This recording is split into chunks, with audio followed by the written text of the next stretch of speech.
It's time for Sully's College Football Page on 98.9 WXCO, online at WXCO.FM, mobile devices and Alexa by searching WXCO and on the Civic Media app.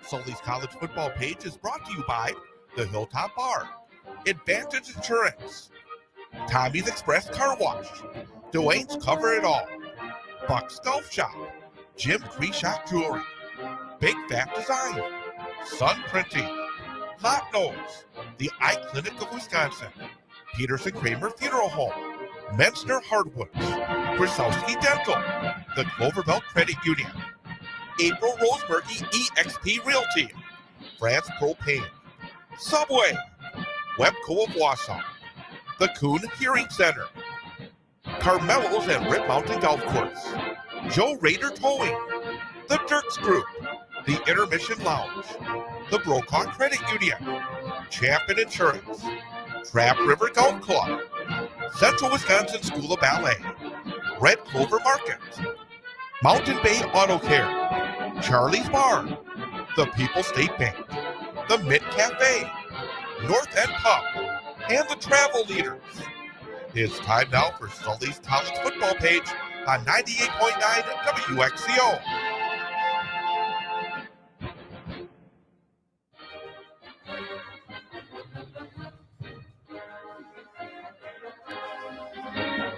And good morning and welcome to a new season of Sully's College Football Page on 98.9 WXCO, online at WXCO.FM, mobile devices, and Alexa by searching WXCO on the Civic Media app. And this year on YouTube, we are actually live on YouTube on the 98.9 WXCO channel. So people can watch us doing what we do here each and every Saturday morning. So exciting stuff. Keep on expanding the reach of Sully's College Football Page. It gets better every year. I am Chad Holmes. That, of course, is Dan Sullivan, Sully of Sully's College Football Page. How many years is it, Sul? This would be, we started the show, I think, in 12. And so we're talking, this is the 14th year, if you count 12, and then the site we started in, I think, 2010, but we added a year. We went back when we did the first one to 2009. So that's been going for about 16 years. So it's been a while. So again, check out SullysCollegeFootballPage.com for so much great information about the entirety of college football. We'll talk more about what's on the site as we continue both today and throughout the season, because there is so much there. And don't just listen to the show, but also go to the site each and every day and have a lot of fun there. And I gotta tell you, Chad, my web guy, Nick Sweeney, who does stuff, he's like Harry Potter with the magic wand. Nick figured out a way that we can download or upload, which way that goes, the red zone. And it'll probably take about 40 minutes. I used to spend 14 hours a week because it was 266 teams and it was 14 entries. So, I've got to get Nick a round trip to the Bahamas or something. Well, let's jump in. Yep, we are starting today. We'll be going right into mid-January and the end of the college football playoff. So let's start the journey right now. And, of course, coming up on Thursday of this coming week, the Wisconsin Badgers. Actually, Thursday of this week. Yep. Because I saw 30th week one, but no, it is Thursday. You got it correct. The Badgers taking on Miami of Ohio to kick off the new season. Let's start off by talking about the Wisconsin Badgers. We're going to preview their schedule, take a look ahead at what is a very difficult schedule, but also a very pivotal year for the University of Wisconsin. They had such a lousy finish last season, a first losing season in quite a long time. It's not the easiest situation for Luke Fickell, is it, Sol, in terms of coming off of last season and now trying to bounce back against a very difficult schedule this year? When we were talking about this, Chad, we kind of said this is a paradigm shift. They're going away from the two tight ends and a fullback, and they're going to air raid. Play in space. And, we with Longo, you and I kind of, talked about the fact that they never really ran it. I mean, from my perspective, what I saw him do at North Carolina, it was nothing like that here in Wisconsin. But anyway, he's gone now, and they say they're going to run the ball a little bit more. You know, when they were doing this, you and I talked about Jimmy Collins's book, Good to Great, where Collins would say good is the enemy of great, because there's this prevailing thought in America, if it ain't broke, don't fix it. And so we decided to go ahead and try to make that step from good to great. And so far, the experiment has not gone the way we had hoped. Yeah, good to mediocre so far, but for Luke Fickell, it is a big year, and I think especially these first couple of games have to establish themselves, because after that, it gets very, very difficult. Let's talk about this, the schedule here, and let's try to kind of figure out where we may think the Badgers end up. Bold predictions here for 2025. But this week, again, a Thursday night game against Miami, 9-5. And you talk so much about the MAC, and again, with the site and everything else, you focus on all of college football. I know you have a soft spot for the MAC and teams like Miami of Ohio. Of course. Let's delve in. What about, is this, for lack of a better term, a little trap for Wisconsin against a MAC team? Well, you know, Miami of Ohio, as you know, was once known as the cradle of coaches, because Woody Hayes was there, Bo Schembechler, Eric Parseghian. Some of my buddies keep saying Lou Holtz. Lou Holtz was not at Miami, but anyway. So they have had a great history. In fact, probably the best storyline in this game are the coaches, because Luke Fickell, as people would know here, was at Cincy. And Cincy's big rival, surprisingly, is Miami of Ohio. They have played about 121 times, and the series is like 61-60. So these guys are familiar with each other. In fact, Fickell is 4-2 against Martin. Martin's a very good coach. My son Mike will tell you that Martin was the best assistant that Kelly ever had at Notre Dame, and he's done good work there. So there's some sidelines to this game, but you're right, Chad. Miami of Ohio has played for the MAC championship. They've won it. They're a capable team. That said, the Badgers have to win this game, and do you think that happens? We got them 1-0. Okay, we got them 1-0. And then week number 2, coming up September 6th, the Badgers, again, home at Camp Randall, taking on Middle Tennessee, 3-9 last season. And I think even more vital that they come out and not only win against these kind of teams, but last season we touched that, I think at the beginning of the season, they needed to be impressive. They were not. They had to struggle early, and I think that was a harbinger of things to come. Was. And a team like Middle Tennessee, what do you know about them? Well, you know, the thing about Middle Tennessee, they're in Conference USA, and they had a great coach, Rick Stockstill, who had some really good years. And then, you know, kind of waned a little bit at the end, and the fan base got a little gruff, kind of unhappy with them. And so he was kind of forced out, but, you know, at the end, it did not end well. Since then, they've been terrible. So I think, you know, it's kind of like with Frank Zolich at Nebraska, you know, one of those stories. But anyway, this is not a good team. From everything I've read about them, they're going to be better this year, but I just don't see them being a threat at all to the Badgers. The Badgers win this game, and like you say, win impressively. 2-0. So that's where we got the Badgers. And then starts to get a tad tougher. Yeah, well, you know. Week 3 at Alabama. And the Badgers, of course, had that remember a year ago, that was supposed to be the big coming out game for the Badgers, for able to. People talked about that one for years, and in the end, it didn't turn out also well for the Badgers at Camp Randall. This year, going down to Tuscaloosa. I look at this as even maybe a bigger opportunity, because this time around, hopefully 2-0, and then a chance to maybe change the narrative for Fickell. No expectations this time around. Maybe this is a better situation for the Badgers. You know, the reality is that's how those kids are going to see it. They're going to see it as an opportunity. So are the coaches. Now, a lot of the fans who don't really have a whole lot at stake in this say, oh, they're going to get killed, blah, blah, blah. Exactly. But the kids aren't thinking that, nor are the coaches.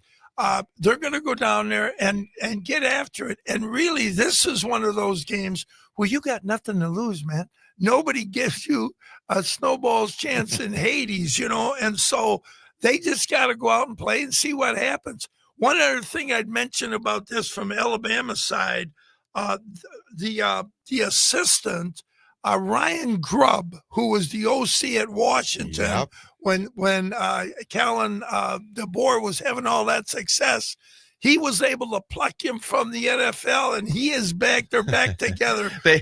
Actually, the NFL kind of said, "Hey, you can have him back." He had a kind of a rough year in Seattle last year with the Seahawks. Okay, and that I did not know, so that's good information. And I would say, based on what I read, DeBoer was glad to get him back. I think it may be a win-win situation for everybody involved. But in the end, win or loss for the Badgers in week 3? 2-1. So you're not going to go out on a limb this quickly this season, huh? No, in fact, the last time the Badgers beat them was 1928. Well, they won 15-0. Almost the 100th anniversary, so maybe we can try to make that happen. Week 4 then into the conference for the first time, September 20th, home against Maryland. And actually, that'll be an interesting first Big Ten game because you got two coaches that I think are feeling a little bit of heat after tough seasons last year because Mike Loxley actually had done a nice job rebuilding, but then a step back last year. Yeah, they were 4-8. And, when you look at Loxley and you go back 3 years, they were 7-6, 8-5, and 8-5, and had won all 3 of those bowl games. So they lost their bowl streak of 3, which kind of pales to what we lost. We lost 22 straight years of being in the postseason. Right. So you're right. Loxley's looking to get it back. And you and I have talked about him, Chad. Always good on the perimeter. They kind of control that. Great athletes. Yes, that DMV, Maryland, DC, Virginia, they get good players in there, but they have not been real strong on either line. So the Badgers, do they win it? The Badgers are now 3-1. We get this done at home. Start the Big Ten with a W, then a week off. And then another big game, another big road game, another game that is, when you look at the schedule this season, so many tough tests. But on October 4th, taking on Michigan. And Michigan's an interesting story right now because they had the national championship. They lost Jim Harbaugh. They had some problems last season. And then they have some problems in the off season where finally the results come through. And there's a suspension for their coach and concerning the sign gate controversy. So a lot of stuff going on with Michigan. Yeah, Connor Stallions. I think the fines are adding up to about $30 million. So it's pretty significant. Yeah, so they're losing bowl or revenue for the next couple of years, right? They did not get a postseason ban, nor did they. I thought for sure. I didn't think they'd get that. Certainly not the death penalty. But I did think they may have to vacate some wins, but nothing, just the money. Some money. So Michigan, Badgers in Michigan at the Big House. How do you see it? The early preview for this game. I mean, do you think the Badgers have a shot? Well, here's what I preface that by saying is that the Badgers are 5-3 in the last 8 games against Michigan. They have a winning record against them. And have played them pretty well when we were playing with the fullback and some tight ends. Now, Chad, I just don't see the Badgers going into the Big House and getting a win there. There was a time from 65 to 2002 where Michigan went 29-3 against us. The last 20. Though it's been closer. Michigan 11, Wisconsin 9. So the recent history says, this could be a competitive game. I'm thinking Michigan's on the way back. And how about this? They had, by their standards, one of their worst years. Yeah. And they did something nobody in the history of college football has ever done. They beat Alabama, Ohio State, and Southern Cal in the same year. That's never been done. Now, not a whole lot of chances there, but certainly enough. And yet Michigan was able to get that done. I like Michigan in this game. We got the Badgers now at 3-2. All right. Then another tough matchup, always tough matchup. They take on the Iowa Hawkeyes. Iowa is again an interesting story. We talked so much about them the last number of years, where they're always exceptionally good on the defensive side. They've continued to try to find their way on the offensive side. Kirk Ferentz right now, one of the graybeards of college football on the sidelines. Yeah, he is. What about this one? This time around, the Hawkeyes come to Camp Randall on October 11th, week number 7. Well, the Badgers lead the series, so that's one positive we can start with, 49, 47, and 2. However, Iowa has won 3 straight, and they have won 4 of the last 5. Yet, however, the Badgers have won 3 of the last 4 in Madison. So I do have the Badgers finding a way in this game. The thing that I'm real excited to see is Grabowski, their new quarterback from South Dakota State. The guy's like 46-6 as a starter. He's stepping up for them. But I do think the Badgers are going to find a way. They're going to get Iowa this time at home. And so we've got Wisconsin now at 4-2. Then Ohio State, and they finally, what a roller coaster it was for them late last season, losing to Michigan and then having all the noise around them and then able to win the national championship. This time the Badgers again will be taking on the Buckeyes, and the Badgers battled them pretty hard last season.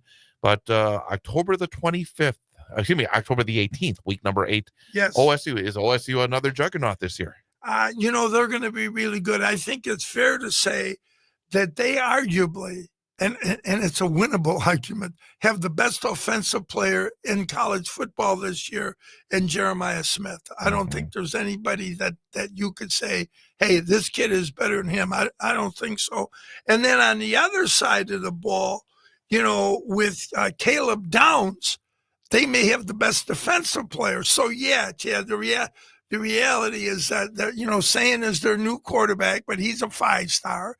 And so, course. Yeah, Probably, they always have at least one of them. They usually have a second stringer. Yeah, exactly right. So, I think that the Badgers are going to be really up against it in this game. This is a team that really, even though they won the national championship, there's some doubters here, and they are on a momentum building crusade to get to that Michigan game. Right. So they're going to come in, I think, ready to go, and I just think too much talent for Bucky.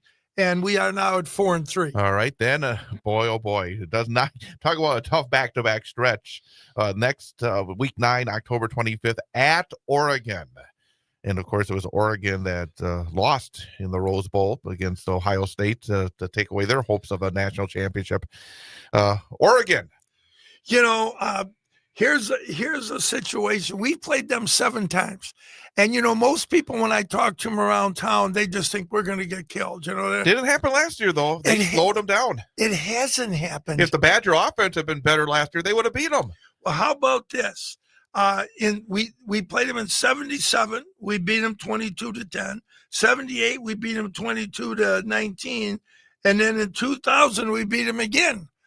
This time 22-10. Now, the Ducks, that said, the Ducks have won 4 straight, Chad.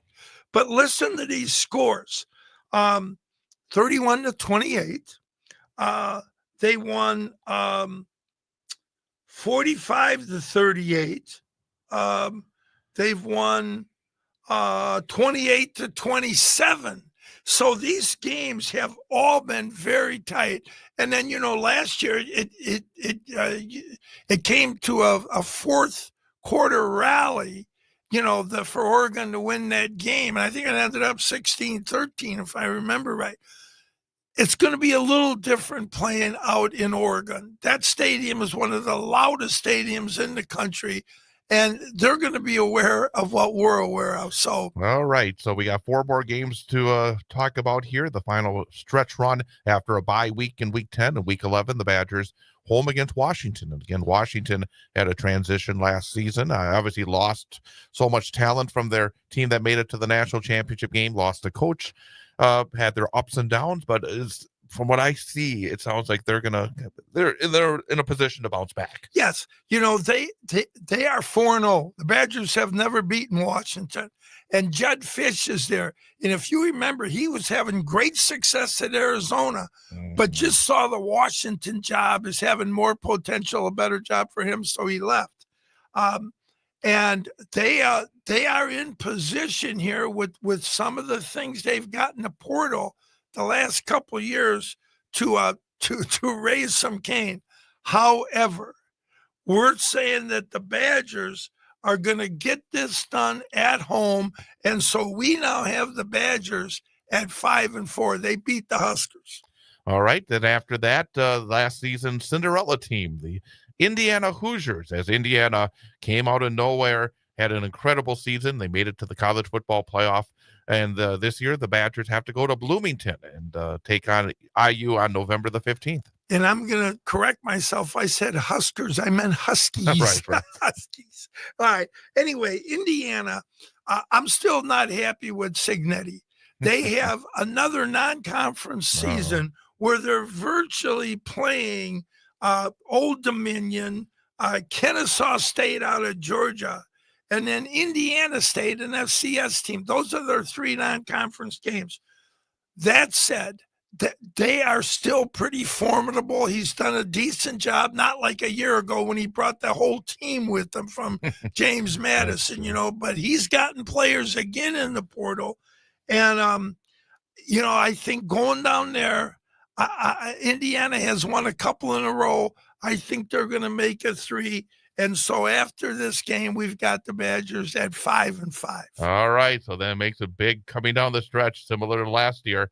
The big rival games. Number 1, week 13, November 22nd, against old friend Brett Bielema in Illinois at home. Yeah. Illinois has got 17 starters back. Plus they got some guys who started at other places.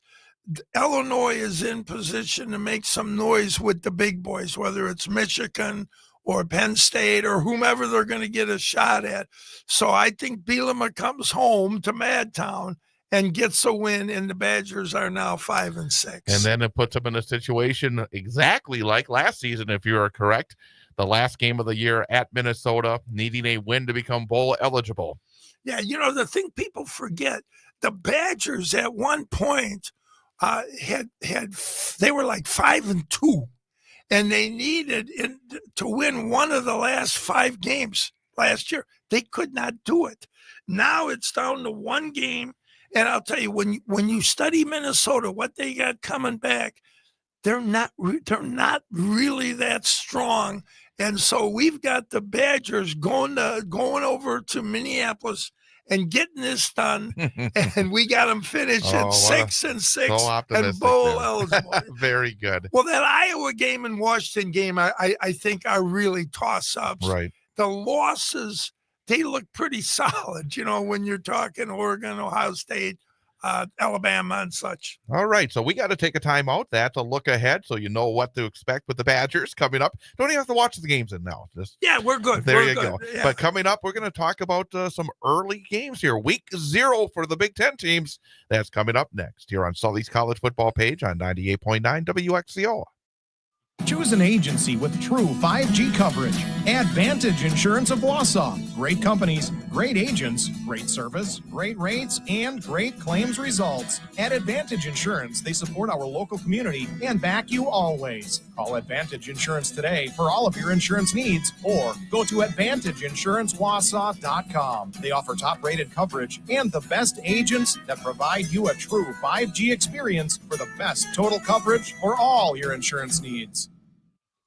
Chief, we've got a situation. What is it? Trouble at the naval base, sir. I'll put it on the screen. Jiminy Christmas, what happened to all our boat covers? That's not the worst of it, sir. No! Afraid so, sir. Not the boat upholstery, too. All those holes? It looks like Swiss cheese. It's funny you mention that, sir. We found the culprit. All right, Mouse, who are you working for? The Russians? Take him to the brig and get Agent Dwayne from CIA on the horn now. Dwayne's covered off. Dwayne speaking. Agent Dwayne, your country needs you. A terrorist mouse has chewed up every single boat cover and piece of upholstery in the Navy. I'll patch up what I can and replace what I can. Agent Dwayne, you're a great American. Just doing my job. Boat covers, seat upholstery, camper, deck, or patio awnings. When you need something covered or upholstered, call the CIA. Dwayne's Cover It All. Commercial accounts are welcome. Call or email Dwayne. Visit Dwayne'sCoverItAll.com.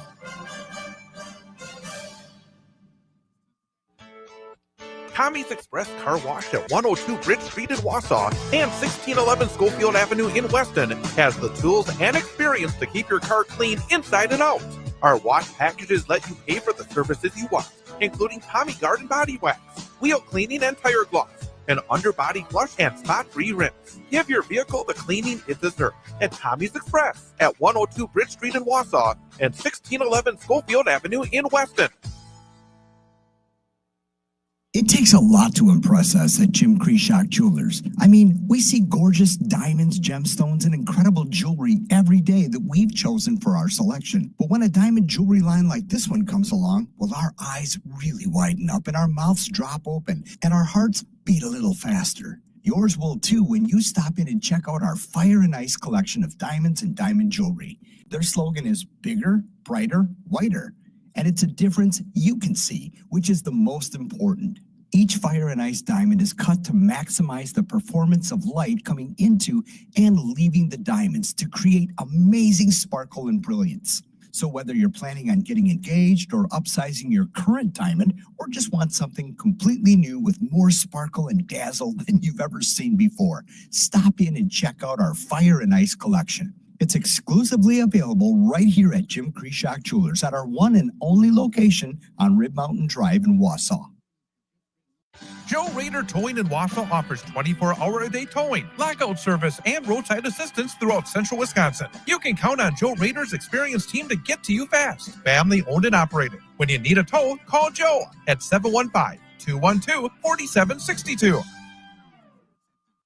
The Intermission Bar, located in the heart of downtown Wausau, is a warm, friendly, comfortable spot to enjoy time with old friends and meet new ones as well. Free live music 3 nights a week featuring some of the Midwest's finest talent. The Intermission, a social establishment.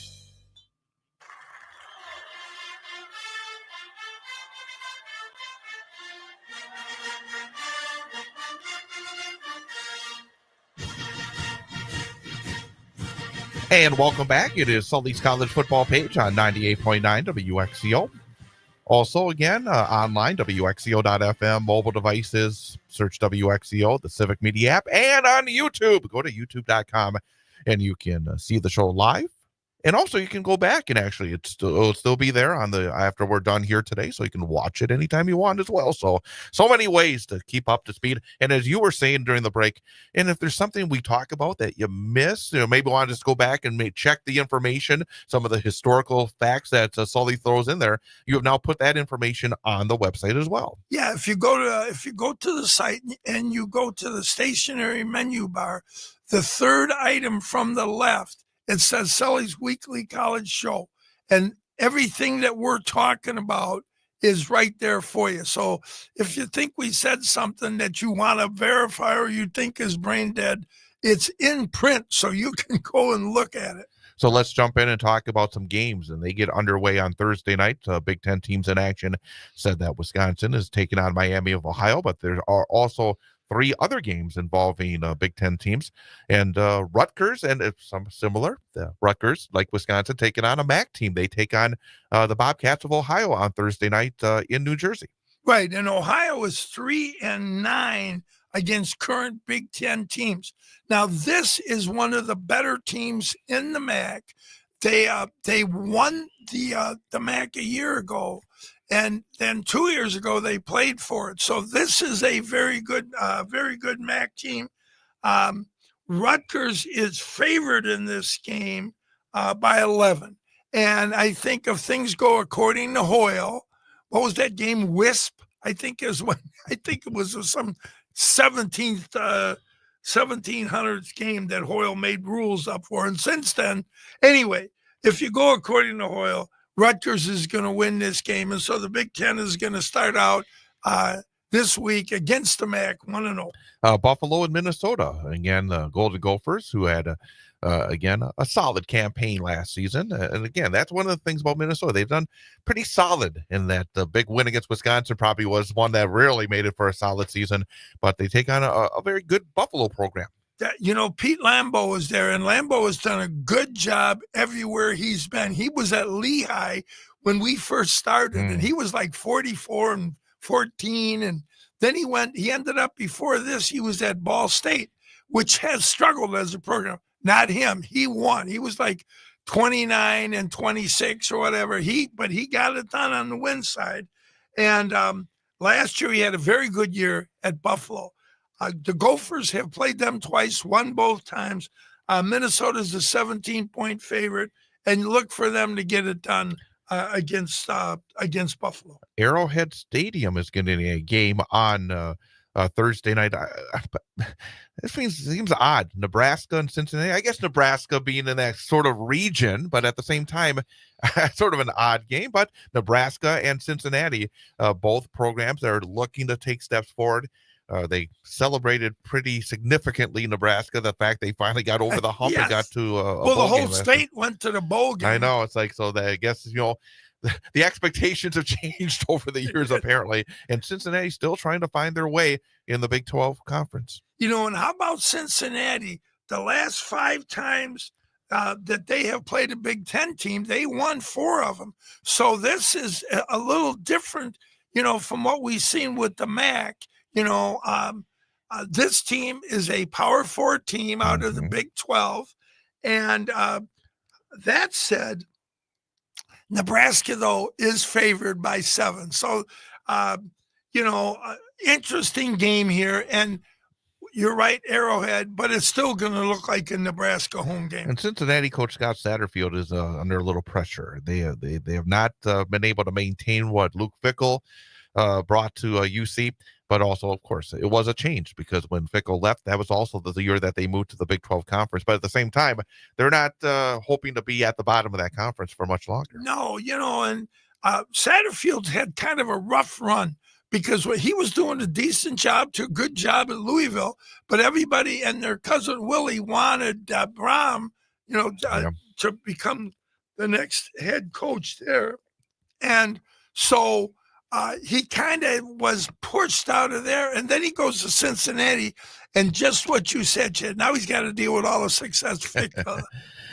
Then on Friday night, this coming week, Michigan State and Western Michigan. Again, you see Michigan State always play these other Michigan teams, and gives them an opportunity to come to East Lansing. Michigan State was 5-7 last season. Obviously, 2 years ago there was all the drama with Mel Tucker. And then Jonathan Smith came in and stabilized things. And now the next transition is to try to get them back to where they expect to be in the Big Ten Conference. And I'll tell you, any rhetoric coming out of there is exactly that. They really think they're going to make a statement this year. They're going to be bowl eligible and then better. So they're very optimistic heading in. And they are an 18-point favorite here. And in all likelihood, Michigan State will come with an edge in this game and take care of business. Yeah, Broncos have not had much success against Big Ten teams either in recent years, as you can see in the notes as well. And so they go so deep into those statistics in these kind of meetings. And, these teams, when you look at their road records, when they usually open against a Power 4 team. And so, in this instance, Western Michigan is 1-7 in their road openers. Absolutely. And then Brett Bielema and Illinois, they will take on an in-state school as well. Western Illinois in Champaign, a double-digit win season for Illinois. And as you said, a lot of starters coming back. Yeah, the last time these teams played was in 2015. Illinois won 44-0. Western Illinois had such a tough time in the Missouri Valley Football Conference, Chad, that they left it. They went to the Ohio Valley, which is now a co-op conference. The Big South Conference has combined with the Ohio Valley, and they've been doing a little better there. But this is really a varsity team playing against a JV team here. And, of course, we talked about the Badgers in their season opener against Miami. Anything you wanted to add about that Thursday night game? No, just that I'm interested in the coaching, because these two guys are familiar with each other. We're talking more about the Badgers running the ball now a little more. Dylan Jones is a guy they're talking about featuring who could be hopefully our next 1,000-yard rusher. And then I want to see Billy Edwards, the quarterback who came from Maryland, who, he's kind of a gunslinger. Last year, he basically ran for his life with that offensive line that Maryland had. So I think there was, as he decided his next home, I think given the history of Wisconsin's O-line, I think that was one of the things he was thinking right, from the get-go. So that's a look, and I would say that based on what you said, if any of the Big Ten teams lose this week, it would be a surprise. Yeah, they should come through this, especially Illinois. But I think the Big Ten's going to go 5-0. You always like talking about the FCS as well. We're going to get a chance to do that coming up next as we continue here on the first episode of the 2025 season of Sully's College Football Page. Back in just a few moments here on 98.9 WXCO. I only travel once or twice a year, but when I do, I go big. Exotic places, incredible hotels, new experiences. It has to be memorable. That's why I call Travel Leaders of Wausau. They get me. And they take care of all the details, so I don't have to worry about a thing. Travel Leaders gets you, and we get you there. Travel better. Call Travel Leaders of Wausau at 715-355-4437. And can't forget the sandals and the right sunglasses. Hello, my name is Steve Brickner. Here at Brickner Motors in Little Chicago, we'll help you order your brand new Chrysler, Dodge, Ram, or Jeep and get it equipped the way you want it and the color you've always dreamed of. That means you won't overpay for something you don't want. Quality vehicles and competitive prices are what keep people coming back again and again. Make the drive out to Brickner Motors on Little Chicago's northeast side and let our family take care of your family. You can count on us. Yes, you can. The Kuhn Hearing Center is a family-owned and operated hearing care facility located at 1699 Schofield Avenue, Suite 106 in Schofield. Dr. Tim Kuhn has been practicing audiology in the greater Wausau-Weston area for 26 years. Dr. Kuhn works closely with several audiology agencies, including Signia Hearing Aids and Accessories, which provides access to the latest and most advanced technologies in the hearing industry. For more info, check them out online at kuhnhearing.com or call 715-298-5511. Big Fat Designs can give your company the cutting-edge look it needs to attract customers and stand out from the rest. From websites and print designs to logos and letterheads, Big Fat Designs is your effective and affordable marketing solution. E-commerce, online customer database, video and audio players, Big Fat Designs does it all. And the best part, you deal with someone locally to talk with, to meet with, working hands-on towards your success. Big Fat Designs in Wausau. Find out more online at bigfatdesigns.com.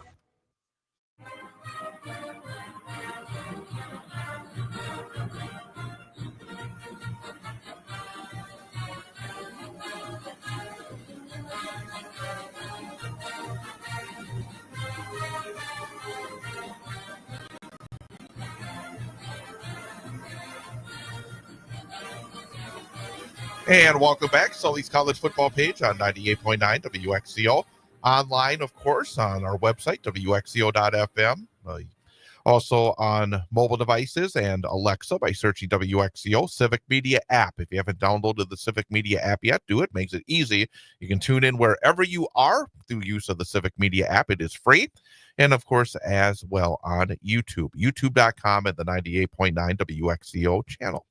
And so, as we said before the break, on part of the site, if you go to SullysCollegeFootballPage.com, you have a lot of information on teams and games and conferences and also lots of rankings.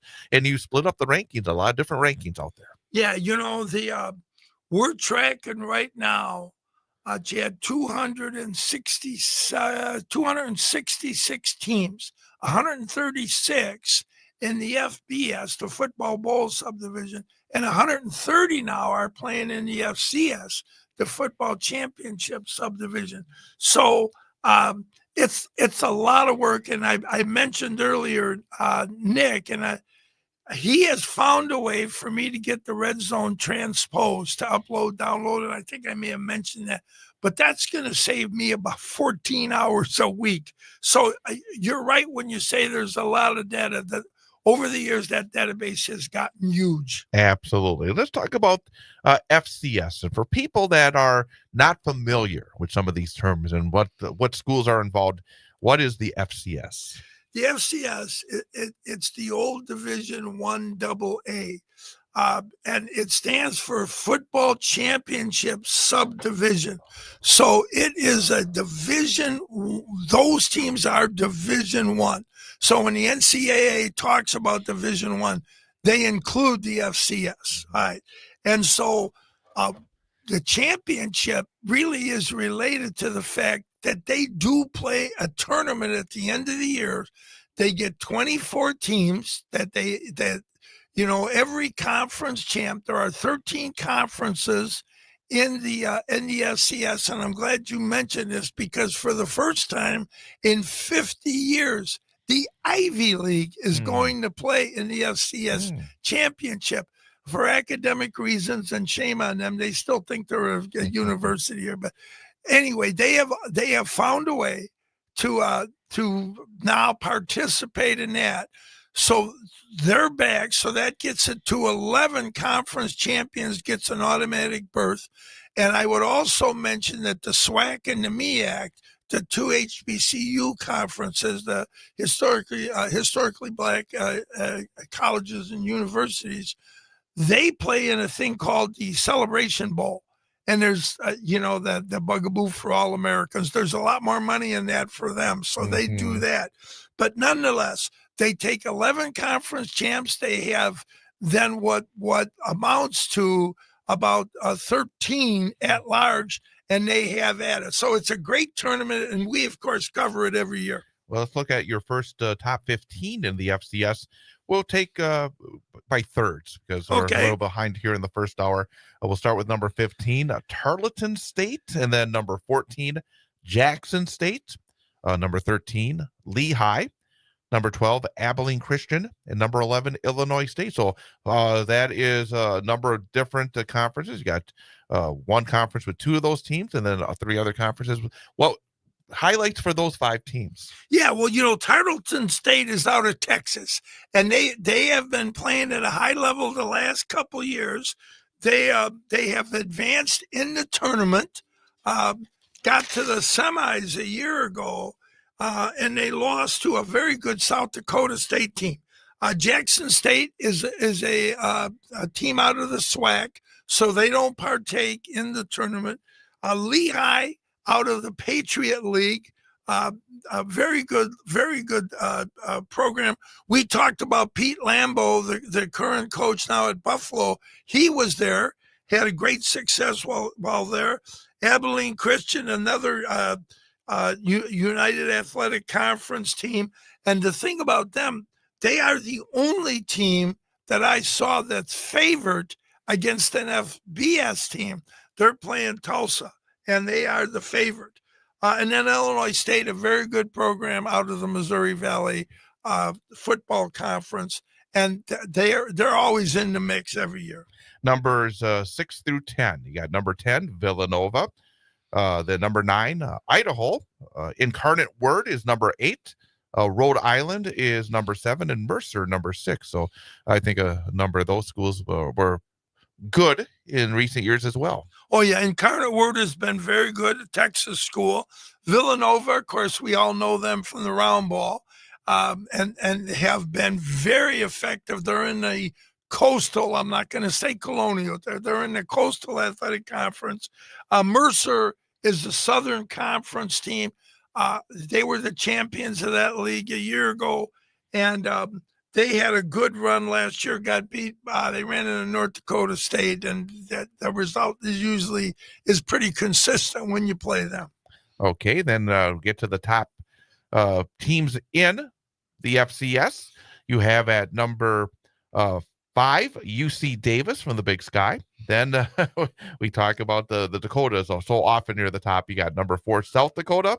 You have number 3, South Dakota State. Then you have Montana State, who's also been a powerhouse. And then finally, probably the powerhouse in the FCS, North Dakota State. So again, boy, the Dakotas really do it in that division, don't they? They're something else. And North Dakota is good. Mhm. They're not right on there. this level yet, but they're good. You know, last year Montana State went into the championship game against North Dakota State. They were 15-0. And, North Dakota State got beat 3 times in the regular season, but were able to get in. And then, like Ohio State, just got on a roll, And so, anyway, that was a great championship game and ended up 35-32. And, look for them.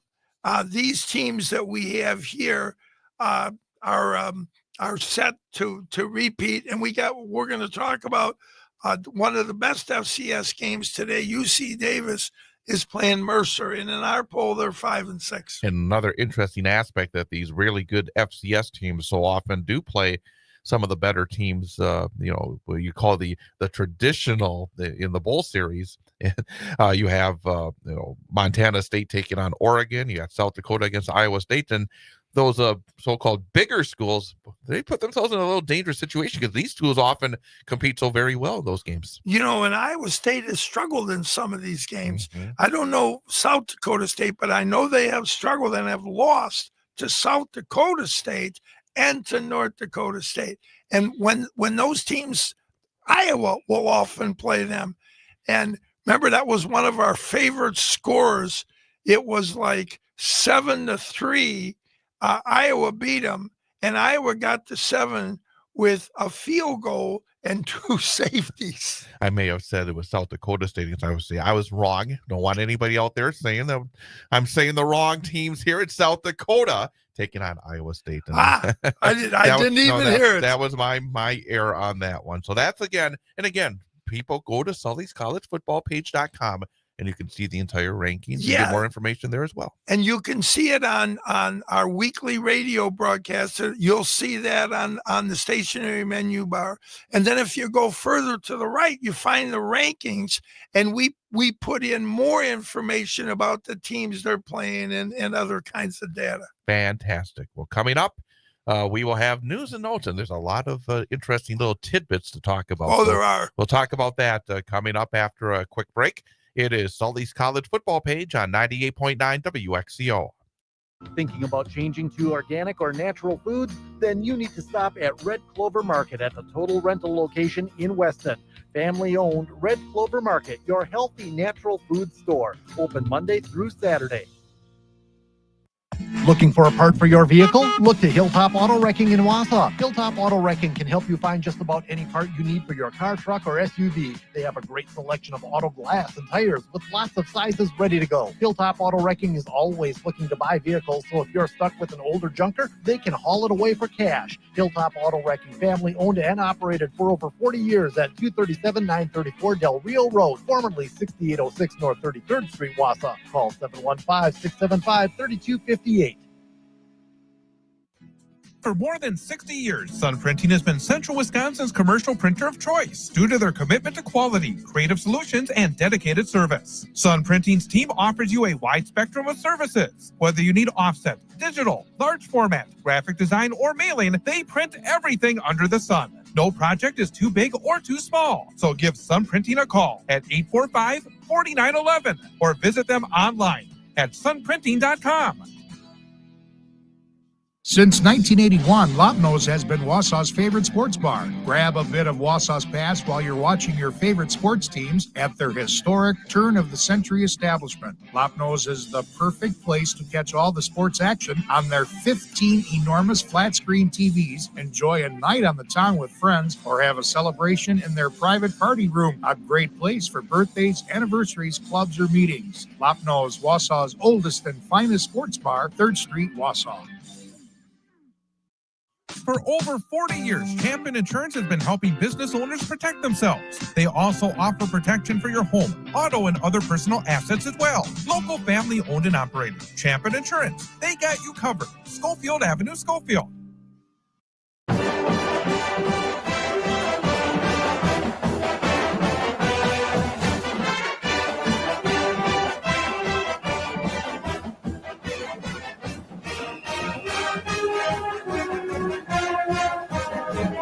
It's Sully's College Football Page on 98.9 WXCO. WXCO.FM, mobile devices, and Alexa by searching WXCO, and on the Civic Media app, and again at YouTube.com, live on YouTube, and on the 98.9 WXCO channel. With Sully, I'm Chad Holmes.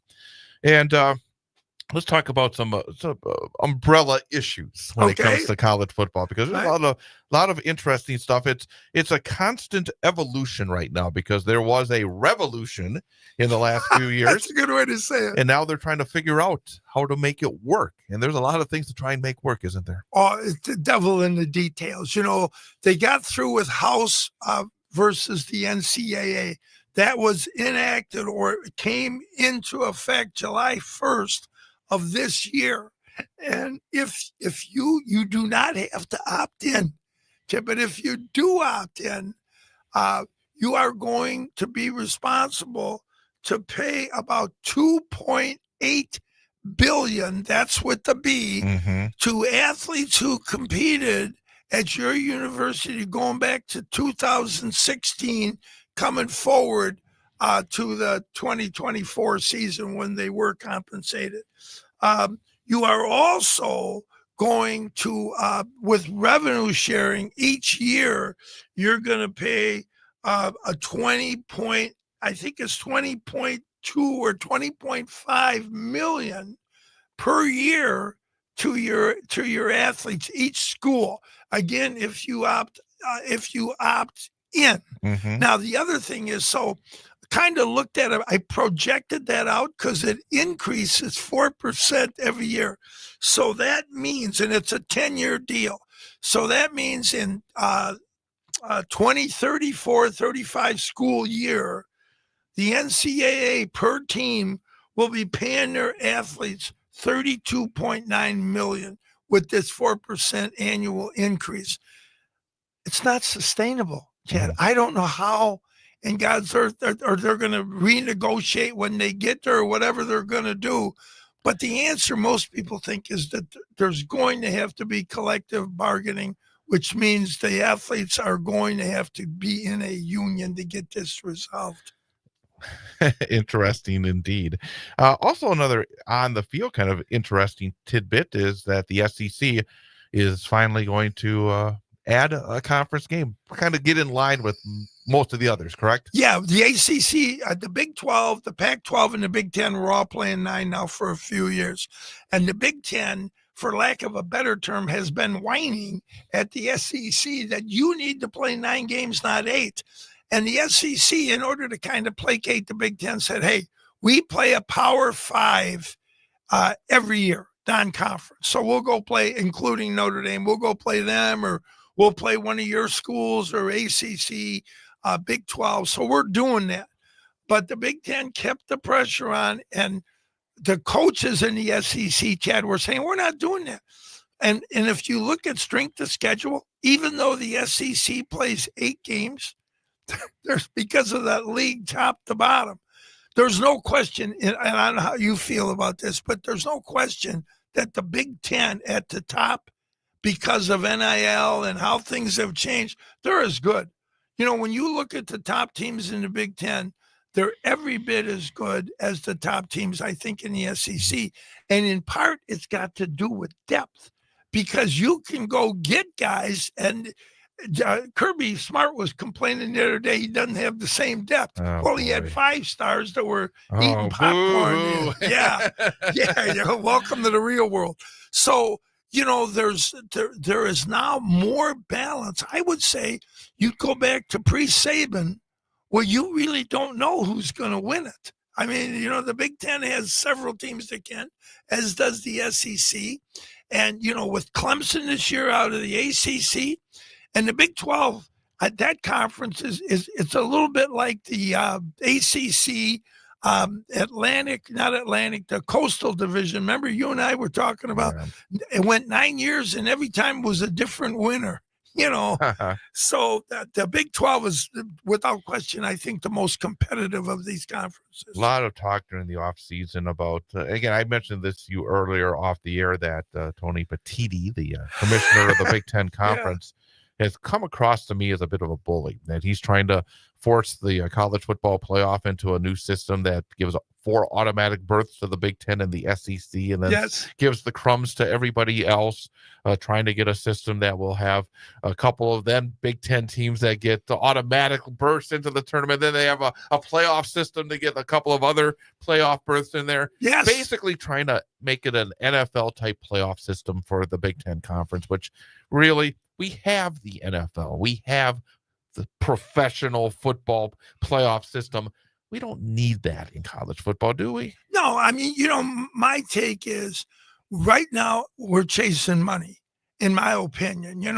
They're whatever, if you can make, $5 more doing this way instead of that, don't worry about how it may negatively impact. The idea is we're pursuing the money, and you really get that sense that everything now is about the money. Ohio State, I would like to make some popcorn and have a beer or pop or something and watch them at 7:00 at night. They never play then. They play at 11 o'clock because that's the game, big, whatever they call that thing, big game or whatever. Big noon. Big noon. There you go. Big noon. Yes. Big noon in the East. Big 11 a.m. here in the Central part. Yeah, well, everything's about the East Coast. So, big 9 a.m. for those West Coast teams. Yeah, well, they're kind of they're wandering around. They're probably surfing. The reality here is it just seems to be not really what's ultimately best for the game, but how do we maximize the dollars, and then let's go that direction. Absolutely. So again, it's a sort of a mixture between on the field and off the field. Any other news and notes that you want to make sure that we kind of touch on before we wrap up the first hour of the show? One of the things that I find very interesting, college football at the Division I level and at Division II. Division II has 36 scholarships, and it's easy to remember because the FCS has 63. So if you're dyslexic, you may be writing those numbers and have it inverted. And then the FBS, 85 scholarships, which you and I have talked about. You're aware of that. So it was kind of a head count. That's gone away. If you opt in the House and versus the NCAA, now it's what they call equivalent scholarships. And they peaked the roster at 105. The other thing you could now do, which you could not do in the past, at like Wisconsin or some of the Big Ten or any of the FBS teams, you can bundle. You can do what that All-State guy is always yelling about.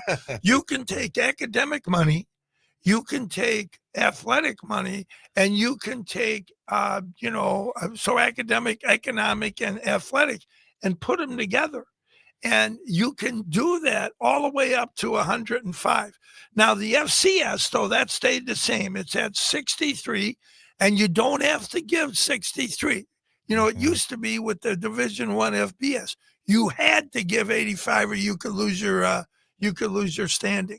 So that's changed as well. And some of the other sports are kind of being bumped around because now you're talking about 100 more scholarships, within the system. But that's a little deceptive because now you can use economic and you can use academic dollars. So it could actually be less, or it may be more. We're going to have to wait and see. But that's an interesting change. If you opt in, if you don't, some schools say, no, we're not doing that. Then, Chad, they don't have to pay the $20.5 million. They're not involved in the $2.8 billion. They're not involved in any of that. The rub is they cannot pay their athletes. Interesting indeed. So that is the first hour of the first edition of the 2025 Sully's College Football Page radio program. We're going to take a quick time out and then come back with hour number 2. We talked about the FCS rankings, and coming up next, again, Sully has a soft spot in his heart for the group of 5, and he has a group of 5 rankings, and we're going to talk about that to start off hour number 2. And of course, we'll look ahead at some of the top games to start off the season as well during the second hour of the show. So that's straight ahead here on 98.9 WXCO. Buck Welsh has been working in the golf business since 1976, became a PGA member in 1984, and has been teaching for over 40 years. His philosophy has always been to work with the individual golfer, building on the way they do things and making them better with what they have to work with. Call Buck at 715-581-2646 or check out the website www.bucksgolfshop.com to get more info about lessons. Eye Clinic of Wisconsin believes that clear vision and hearing are priceless. Eye Clinic of Wisconsin is equipped to handle all your eye and hearing care needs. When you need specialty and surgical eye care, why not work with the best? Let the team of professionals at Eye Clinic of Wisconsin see you. Eye Clinic of Wisconsin has 7 convenient locations that include Wausau, Amtigo, Medford, Merrill, Rhinelander, Stevens Point, and Wisconsin Rapids. Visit their Facebook page or website at www.eyeclinicwi.com. Eye Clinic of Wisconsin, one vision, yours. As a proud member of the Wausau Marathon, Edgar, and Athens communities, Peterson Kramer Funeral Home has built a reputation for having a deep commitment to personal service. When you need compassionate concern and expert guidance day or night, Peterson Kramer Funeral Home is the one to call. You can trust them to take care of every detail at a time it matters most. Located in Wausau, Marathon, Edgar, and Athens, Peterson Kramer Funeral Home, friends you've trusted and depended on since 1914. Krasowski Dental offers the most effective cosmetic and neuromuscular dentistry procedures and treatments. When you walk through the doors, you'll experience an incredibly comfortable and pleasant atmosphere where you'll be treated like family. Krasowski Dental offers 24-hour emergency service and care so you don't have to wait, and offers many of the newest dental technologies and perks to make your dental experience comfortable and less stressful. Schedule your appointment now with Krasowski Dental, North 17th Avenue, Wausau. Don't you just love a good football game? Don't you just love a new car or a new truck or a new motorcycle? And don't you just love saving money? Then you'll love Clover Belt Credit Union, your go-to team for saving money with a great rate vehicle loan. Great rates are what make Clover Belt the leader in vehicle loans. Cars, trucks, motorcycles, ATVs. If it's got a motor and it rolls on wheels, Clover Belt Credit Union has the great rate financing you want. Give us a call and we'll get your great rate loan rolling. Clover Belt Credit Union, your team for great rates. The Dirks Group started in 1999 as an alternative to traditional IT service providers. From the start, they focused on customized solutions for the needs of each client. Today, they serve over 400 customers from locations in Wausau and Eau Claire. Go to dirksgroup.com for more information. Charlie's Bar in Marathon City. Great food, great service, a great place to meet friends. Come on down and watch the game or just hang out. It's Charlie's Bar on County Road and in Marathon City. Witness the difference at Newman Catholic Schools, where education is embraced by the Christian faith and students are held to a high standard of academic excellence. Schedule a tour and learn what it means to be a Newman Catholic Cardinal. Visit newmancatholicschools.com to learn more.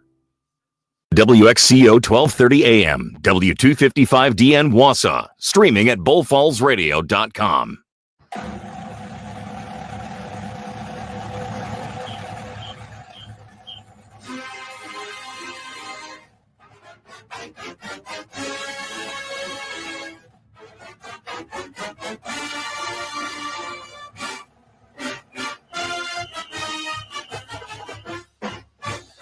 Sully's College Football page on 98.9 WXCO, WXCO.FM, mobile devices, and Alexa by searching WXCO, and on the Civic Media app. Hour number 2 here on the sort of like the preview, as we have not. There's been no games up to this point, correct?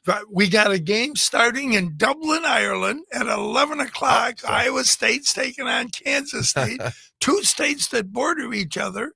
I think maybe they don't get past Nebraska, but they decided to go across the Atlantic to play a football game. But so that will be the first game coming up here in just about an hour. So it's official again. We take you right up to kickoff. We certainly do. And there's one thing, Ted, that I really would like to mention, and that is that college football is, for the first time in a while, making an attempt to organize itself to see if they can slow down or at least start to control some of the directions they've been going.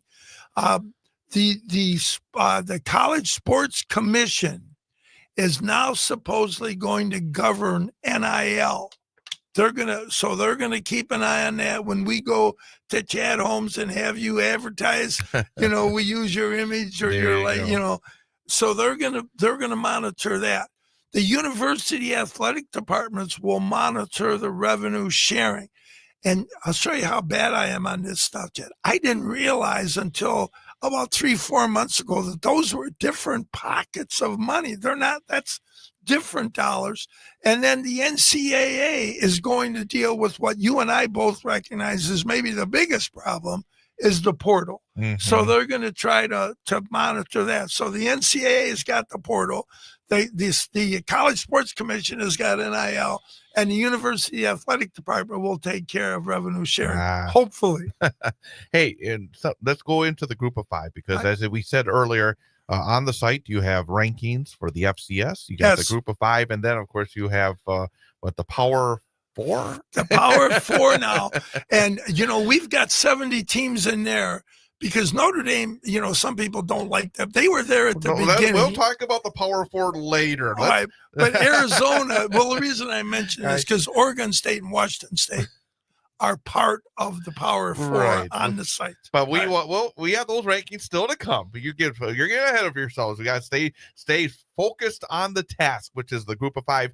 And you've talked about for years that you would love to see a playoff. And I kind of poo-pooed it for a very long time, but there's been more people I've heard actually make those discussions. Well, we were just ahead of the curve. I think you're very much that. I think you can almost see a road that eventually, again, you hear about these ultimate super conferences and then ultimately a super playoff that will leave maybe a lot of these schools in the group of 5 looking for a different way to have a tournament or a championship. Yeah, I mean, how is Georgia Southern going to pay its athletes $32.9 million? You're going to have to at some point make sense of this financially. And for a long time, it's been a complete separation in terms of the halves with the Big Ten and the SEC in particular, those two. But the Big 12 and the ACC are just superior to the American or the Mountain West and such. All right. Well, let's talk about the top 20 in the group of 5. And again, we'll go in groups of 5 and then kind of delve into those schools. You got number 20, Army. And Army, boy, it's been a really good football program. 12-2 last year. Then you got number 19, Georgia Southern. You just mentioned their name. Texas State, number 18. South Florida, number 17. And UNLV is number 16. They had a bit of a bounce back under Barry Odom, right?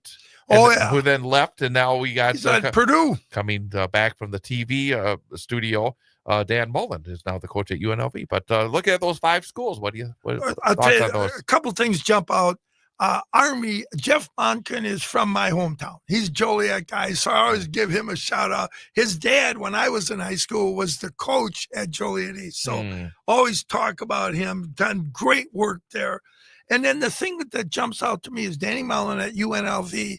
And, the Pac-12 is going to come back into existence next year with a lot of these Mountain West teams going in. Texas State also has been at it. But the team they missed that I thought they needed was UNLV. UNLV has elected to stay in the Mountain West, which I think was a loss for the resurrected Pac-12.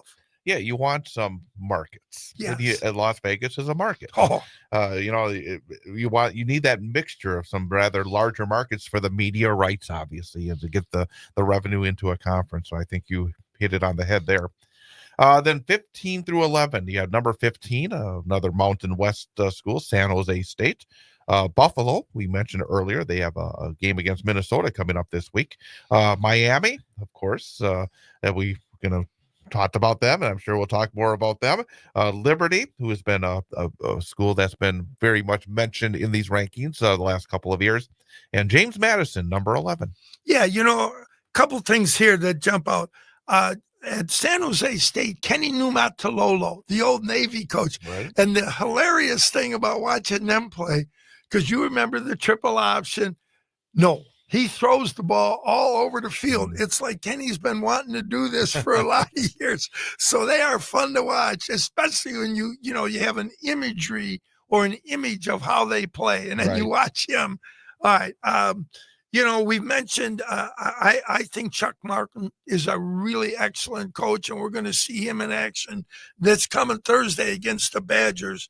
And then Liberty and James Madison are two Virginia schools, and I was really surprised that the Sun Belt didn't really try to lock down Liberty, but they did not.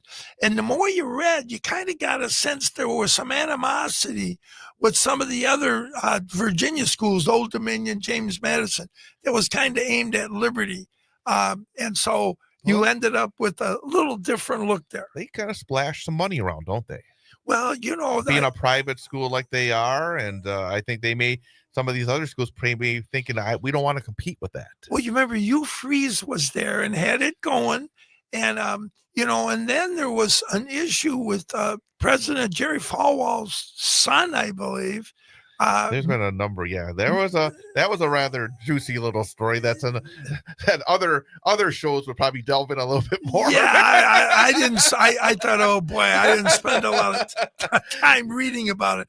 I just know it was not the image that a Christian university wants to have. But I mean, the idea of, that's again, one of the aspects of college athletics that a lot of these schools have to kind of feel their way out. I mean, you don't want to be competing where you're spending X number of dollars and your opponents within the same league are spending 2, 3, 4, 5, whatever amounts more than that. And I think I would imagine that would be probably one. Again, that's my speculation on maybe what some of those issues may be. And because you've seen Liberty, when they get Hugh Freeze, was it Jamie Chadwell? Yes, Jamie Chadwell. Well, I mean, I think a lot of the reason he came there is because they said, "Hey," because he's at East Carolina, correct? Well, Chadwell had a great run at Coastal Carolina. Coastal. And then it felt like at the time, again, it seemed like kind of a lateral move. He wasn't going to a power conference, but you get a lot more money, and you go. Yeah, there was a kid named Bob Chesney, who's the coach there now, who was involved in, he's like an assistant at some of the SEC schools. So some of these coaches, they're getting paid. I mean, so the money's coming from somewhere. But those two schools, Liberty and James Madison, I'm always kind of interested if they would play, because both these schools have been very productive on the field. Number 10 is Air Force. Number 9, Texas San Antonio. Connecticut, number 8, Jimmy Mora Jr. still there, right? Oh, yeah. Number 7 is Louisiana. And then number 6, another MAC school. Boy, the MAC is really making a presence. Ohio. Yeah, I'll tell you, with there's a kid the coach at Ohio is a guy named Brian Smith, who was there with Tim Albin, and kind of went through that process with Frank Zolich. And, he's stepped right in, and, man, he's got them playing at a high level. And then Texas San Antonio, they have, they have been really good. A guy, Jeff Taylor's there, done good work. So a lot of these coaches are coming into these universities who, by the way, are very good. They just get overwhelmed with the talent and the depth when they step up. But when you watch them play, these teams are all fun to watch and can play. Air Force, a couple of years ago, they were talking about them running the table, and then they ended, I think, 2023 poorly, and then did not get off to a good start in 2024. You think they're bouncing back? Yeah, well, Troy Calhoun? Troy Calhoun. He has been a really effective coach there for 20 years, couple decades. And I remember the year you're talking about, they were like 9-0, and then they had a stretch where they lost 3 in a row. And ended up, because they were on their way to a New Year's Six bowl. And the wheels fell off. Oh, they did. And then they came back and won their bowl game that year. But, man, last year they struggled. So, yes. It's been such a good program for many years, and I'm interested to see how they do this year. And then the top 5 in these rankings in the in the group of 5 is Navy, number 5, another military academy. Got Tulane at number 4. Memphis, number 3. Toledo, another MAC school at number 2. And you have Boise State at number 1. And they had a nice bounce back a year ago. Yeah, Spencer Danielson at Boise, he stepped in when they were struggling. Andy Alvaros was there, I believe, and he came in and righted the ship, and they won the conference. And then last year, as you know, they won the conference again and then made the college football playoff. So Boise is definitely on a roll. I'm sure some people who follow, college football more closely are thinking we may have Toledo a little high. And you could make that argument, but we'll let's wait and see what happens in the season, because the one thing we've always talked about them, they can run. Mm-hmm. They always seem to have speed, this team. And this year they're a little better than they've been in the lines. So look for them to make some noise here. And then, of course, Memphis and Tulane are two really good schools in the American. Fun to watch them play. Willie Fritz was at Tulane for a while, and they're just flat out able to play. And then the last guy, Brian Newberry, has done a really good job at Navy. Memphis, I believe, during the offseason, weren't they trying to basically beg their way into the Big 12 conference? And they were saying, you have to give us a dime and we'll come in. And they said no. Yeah. That's what SMU did. They took no money. In fact, SMU is interesting in the sense that they won the American. Then they went to the Big 12, to the ACC, and actually went 8-0 in the regular season. Southern Methodist did. And they did the same thing. They said, look, we're a Power 5 or Power 4 school, and that's where we want to be. So keep your money. We got oil money. We don't need ACC dollars. And actually this week, their AD for Memphis, Ed Scott, admitted it hurt when the Big 12 said no to their unprecedented offer. So, yeah, they're very good. They're a good basketball school. I think they'd be a good addition. You don't know if the sharing of the money is the issue, that you're looking at them coming in, what the value they bring in versus what you'd have to pay out.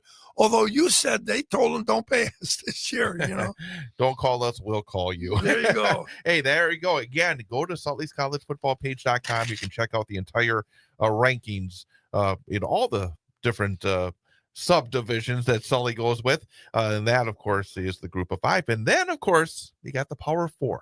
And Sully has put all the information into his computers and now has come up with the first Power 4 rankings of the year. We're going to talk about that coming up next as we continue here on Sully's College Football Page on 98.9 WXCO.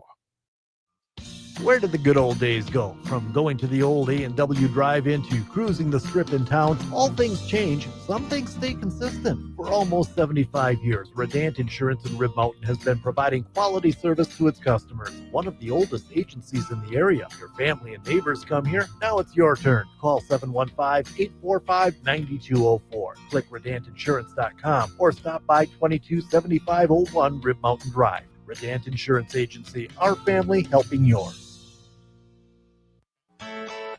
Tommy's Express Car Wash at 102 Bridge Street in Wausau and 1611 Schofield Avenue in Weston has the tools and experience to keep your car clean inside and out. Our wash packages let you pay for the services you want, including Tommy Garden Body Wax, wheel cleaning and tire gloss, an underbody flush and spot-free rinse. Give your vehicle the cleaning it deserves at Tommy's Express at 102 Bridge Street in Wausau and 1611 Schofield Avenue in Weston. Kemp Service Center was established in 1951 and to this day is still family owned. That's 70 years of serving the Wausau area with the best in auto and truck repair. Kemp's certified mechanics service all makes and models, including imports. Don't wait to the last minute to get your oil changed. Kemp's can get the job done in no time. Kemp's Service Center is open Monday through Saturday at the corner of North 6th Street and East Wausau Avenue in Wausau. You don't have to choose between personal, hometown service, and the latest banking technology. Brokaw Credit Union has it all. Whether you're looking to finance your first home, grow your savings, or get a new set of wheels, we're here to help. Check us out at brokawcu.com. It's hard to find great Italian food in Wausau unless you're familiar with Carmelo's Italian Restaurant. Established in 1986 by the Oliva family, 3 generations still strive to provide a family atmosphere and fine dining experience. Carmelo's is proud to serve authentic Italian made with fresh ingredients. Their recipes have been handed down from generation to generation. Reservations are recommended Tuesdays through Sundays, and they are closed on Mondays. Carmelo's Italian Restaurant, located at the base of Granite Peak on North Mountain Road, Wausau. Check them out at carmelositalian.com. Knowing the value of your home can be important for a variety of reasons. Hi, I'm April Rosemergy with eXp Realty. I'd be happy to provide you with an estimated value of your home. I want to be the person you think of when it comes to real estate, whether that be buying, selling, or investing. If you'd like to know the value of your home, simply go to aprilrosemergy.exprealty.com and click on What's My Home Worth? Again, that's aprilrosemergy.exprealty.com and click on What's My Home Worth?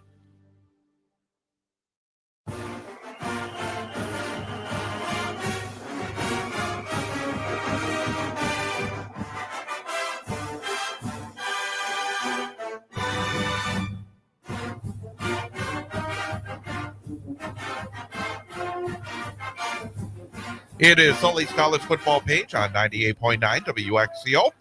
Continuing here as we get set for the first kickoff of the season coming up in just about 40 minutes or so. I'm sure, Sully, you and all the other college football fans, you're ready, aren't you? Oh, yeah.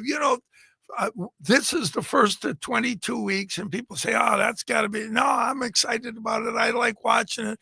There's 266 teams we look at, potentially every week. So, no, it's not fatiguing at all. It's quite the opposite, Jed. In getting set, as we now have the top 25 in your Power 4, how long did you have to go through this to kind of figure it out? Because obviously, when you get the season going, you have the results. Well, the preseason polls are always interesting. How do you go about preseason rankings? I'm glad you brought that up. I can't do them as quick as I used to.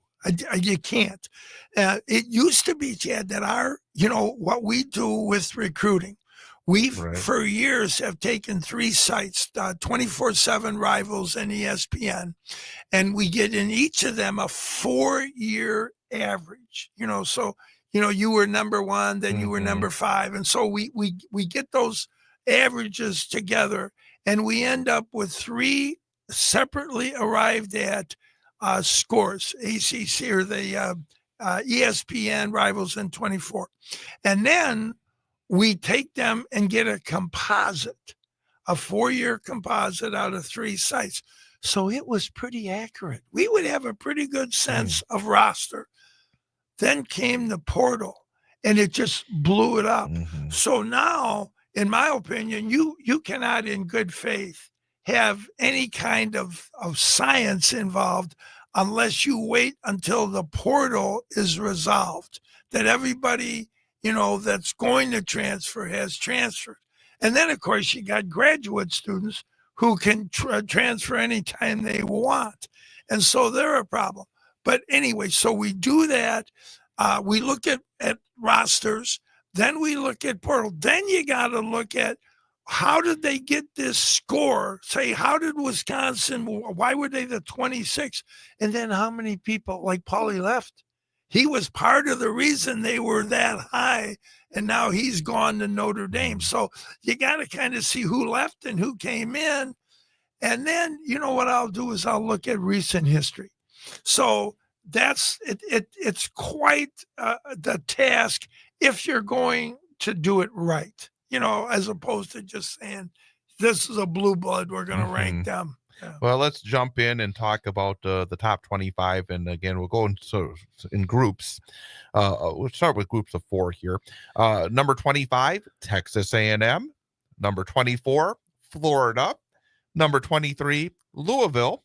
And number 22, Ole Miss. So you have 3 SEC teams and an ACC squad in those 4 squads, and you have again big money programs like A&M and Florida, and you have I think others, Louisville and Ole Miss, who may not be the traditional powers. It's kind of a mixture there of those 4 schools. Yeah, and if you look at it, everybody Florida took on Tulane, one of the teams we've talked about, very good team out of the group of 5.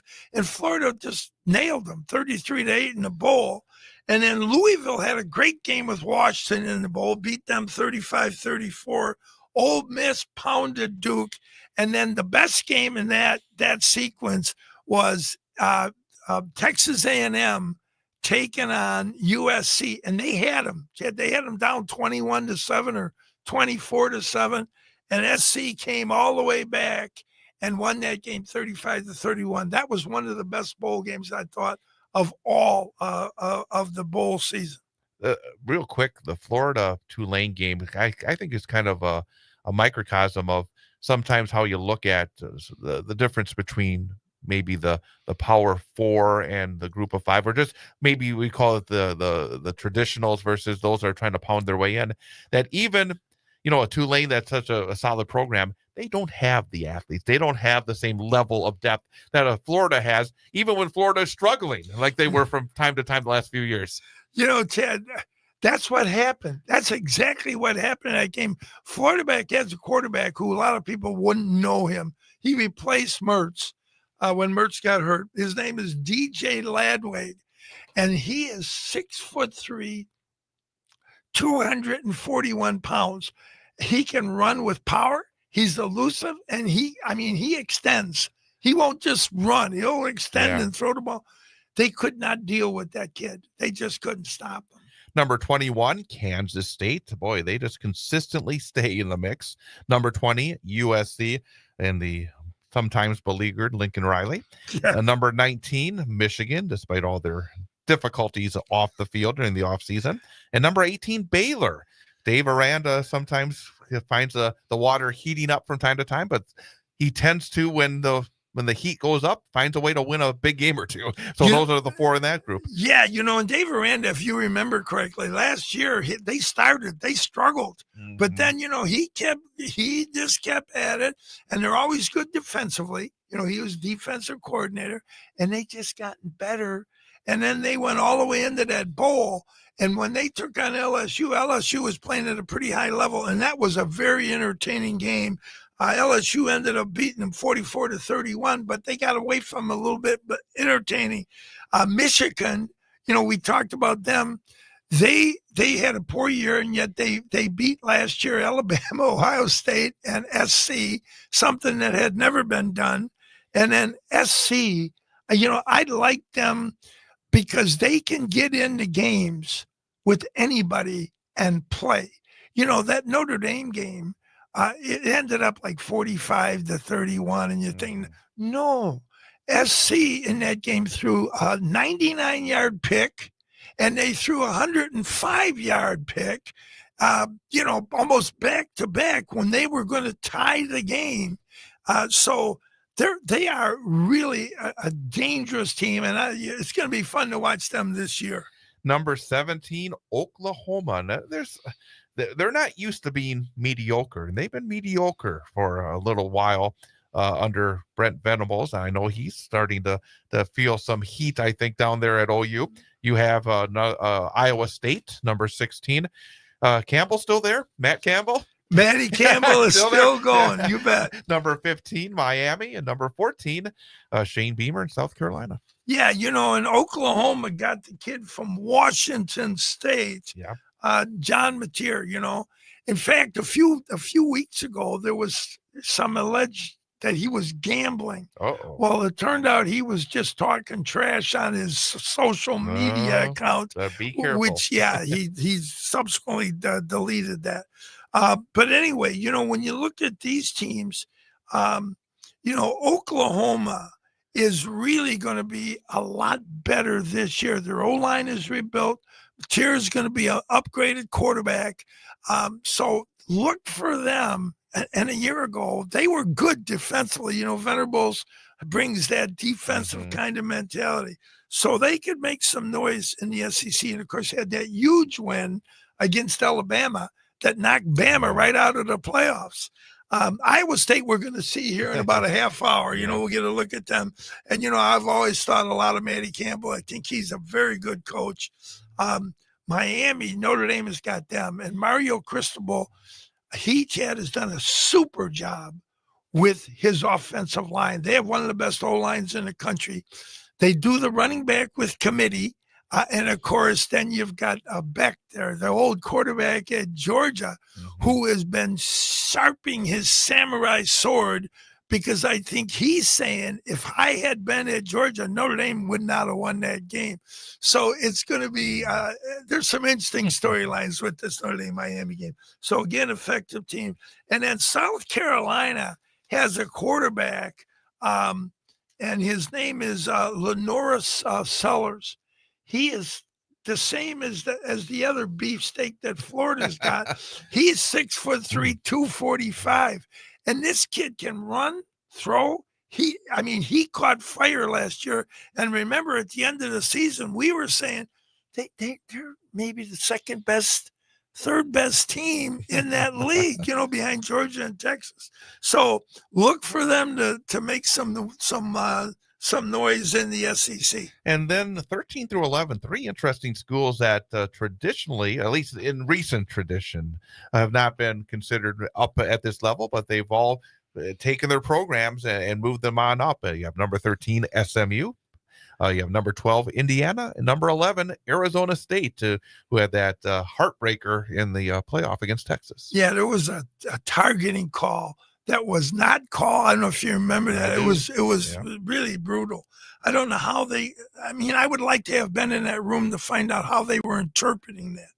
But anyway, Arizona State was not supposed to be the team. They were in picked Arizona last in the Big 12 last year. Last. It was Arizona, and the kid from Utah or from San Jose State, Brent Brennan, went there and really struggled, and that's where Jed Fish had left.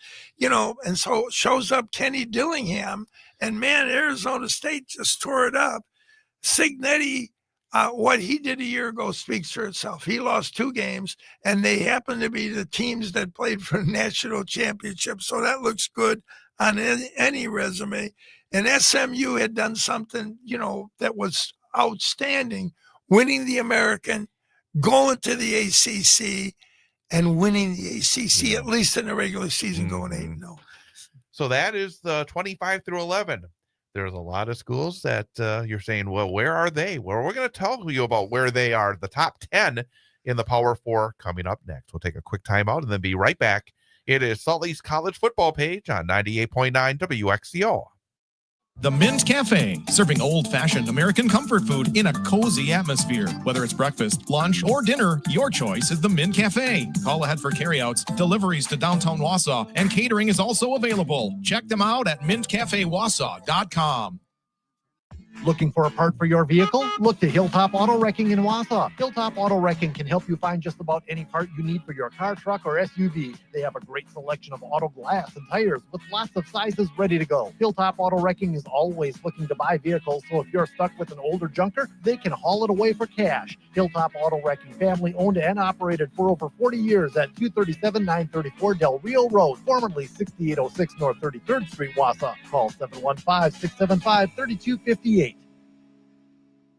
Are you looking to furnish a new home, apartment, or cabin? Are you looking for quality clothing at a reasonable price? Well, if you are, be sure to stop at St. Vincent de Paul at 131 West Thomas Street in Wausau. Make them your first stop, your one-stop shop for furniture, clothing, accessories, home products, and much more. And remember, St. Vincent de Paul in Wausau is more than just a thrift store. It's a local ministry meeting the needs of our community. Your purchases benefit those in need right here at home. So shop St. Vincent de Paul at 131 West Thomas Street in Wausau, where your purchases benefit your neighbors. Since 1997, Mountain Bay Auto Care has been serving Central Wisconsin with top quality and affordable car repair and service. With ASC certified mechanics. Stop by 5702 Stella Avenue in Schofield or call 715-355-8646. The warmth of your home is about making memories with family and friends and enjoying life celebrations. At Menzner Hardwoods Marathon, they understand the importance of bringing warmth to a place you call home. For over a century, their fifth-generation family business has been creating beautiful woodwork for the home and office, just as they have for over 130 years. Menzner Hardwoods looks forward to providing you with elegant wood products to enhance the beauty of your home or office. Visit them at menznerhardwoods.com. Menzner Hardwoods, timeless beauty for your home or office. The Eat Fresh Refresh doesn't stop at your local Wausau Subways. When the urge hits, make sure to stop by any of the 4 Wausau Subway locations at 1609 Merrill Avenue, 330 East Bridge Street, 1819 West Stewart Avenue, and 4300 Rib Mountain Drive in Walmart. Catering, remote ordering, curbside pickup, and Subway delivery all available. And make sure to use the Subway app when you need Subway. Subway with 4 Wausau locations. Buck's Golf Shop for all of your golfing needs. Located at 903 Grand Avenue, Suite C8, Rothschild, Wisconsin, 54474 in the Bushka & Bushka Insurance Building on the east side. Specializing in Badger, Bucks, Brewer, and Hacker golf-related items. Green Tag sale is 30% off the retail price. Call 715-581-2646 or email wellsgolf@pcpros.net. At People's State Bank, we think checking accounts are like SUVs. That's why we offer more features to fuel your lifestyle. The best part? You can open an account without leaving your driveway. Just visit bankpeoples.com today. Member FDIC, Equal Housing Lender.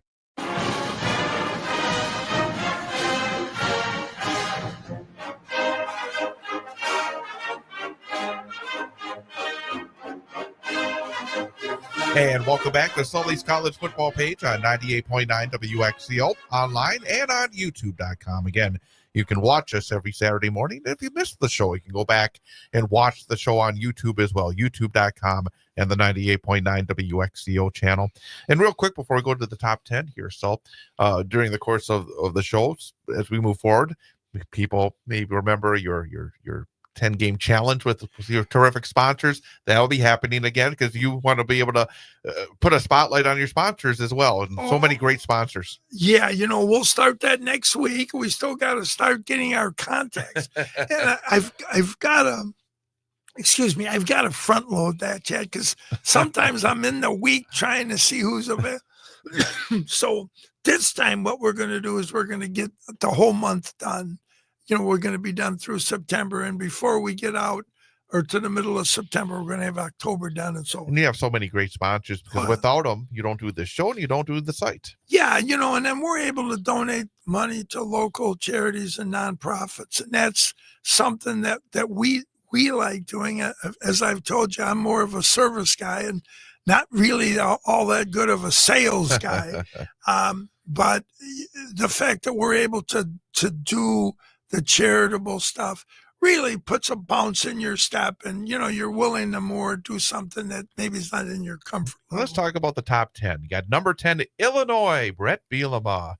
Boy, he's done a nice job at Illinois. Really has put them into a position where they've been consistently working their way in the top of a very tough conference. When we went, you were asking earlier about going through our stuff for the rankings.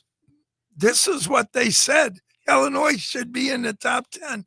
Now, I thought we're going to be way out of whack nationally, but not really. I've seen Illinois and other polls as high as 12. Mm-hmm. We just, we looked at who they had coming back. Mm-hmm. We looked at how they had played a year ago. They had a huge win against a very good South Carolina team. Remember Beamer and Bielema was...